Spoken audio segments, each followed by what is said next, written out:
Taste the Daily.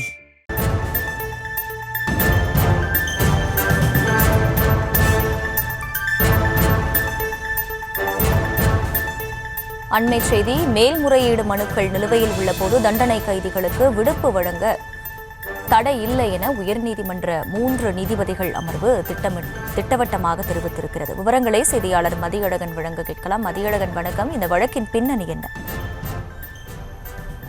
பல்வேறு சிறைகளில் தண்டனை கைதிகளாக உள்ள திருக்குமரன், சின்னதுரை, தங்கபாண்டி, ரமேஷ் மற்றும் ஜோதி முருகன் ஆகியோர் தண்டனை எதிர்த்த மேல்முறையீட்டு மனுக்கு நீதிமன்றங்களின் நிலுவையில் இருக்கும் பொழுது விடுப்பு வழங்க கோரி சென்னை உயர்நீதிமன்றத்தில் மதுரை அமர்வில் மனு தாக்கல் செய்தனர்.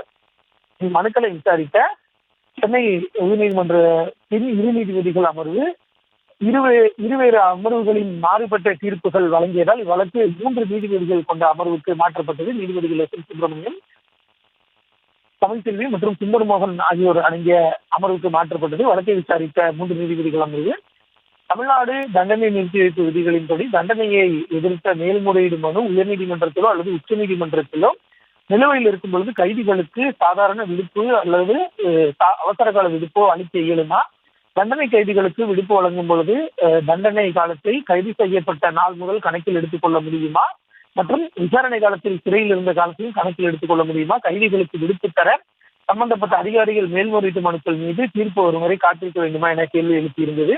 இதற்கு பதிலளித்த தமிழக அரசுடைய தலைமை குற்றவியலாளர் மேல்முறையீடு மனு நிலுவையில் இருக்கும் பொழுது தண்டனை கைதிகளுக்கு சாதாரண விடுப்பு அல்லது அவசர கால விடுப்பு வழங்க சிறை அலுவலர்களுக்கு தடை ஏதும் இல்லை என வாதிட்டார். மேலும் சிறை தண்டனை என்பது கீழமை நீதிமன்றம் தண்டனை வழங்கிய நாளில் இருந்து கணக்கில் எடுத்துக் கொள்ள வேண்டும். விசாரணை கைதியாக சிறையில் இருந்த காலத்தையும் கணக்கில் எடுத்துக் கொள்ளலாம் எனவும் தலைமை குற்றவியல் வழக்கறிஞர் கூறினார். இது தவிர தண்டனை கைதிகள் மீது இருவேறு வழக்குகள் விசாரணையில் இருந்தால் விடுப்பு வழங்க முடியாது என்றும், விடுப்பு வழங்குவது குறித்த அனைத்து விதிகளுக்கும் அரசு விலக்கு அளிக்கும் அதிகாரம் அரசுக்கு உள்ளது என்று தெரிவித்தார். இதனை ஏற்றுக்கொண்ட நீதிபதிகள் கைதிகளின் மேல்முறையீட்டு மனு உயர்நீதிமன்றத்திலோ அல்லது உச்சநீதிமன்றத்திலோ நிலையில் இருக்கும் பொழுது தண்டனை கைதிகளுக்கு சாதாரண விடுப்போ அல்லது அவசர கால விடுப்போ வழங்க எந்த தடையும் இல்லை என தெரிவித்துள்ளது.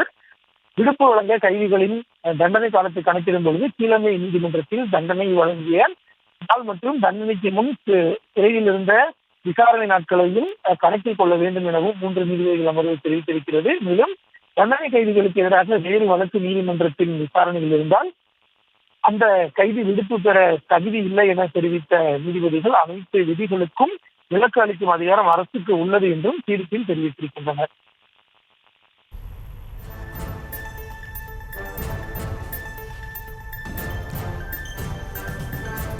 விவரங்களுக்கு நன்றி மதியழகன்.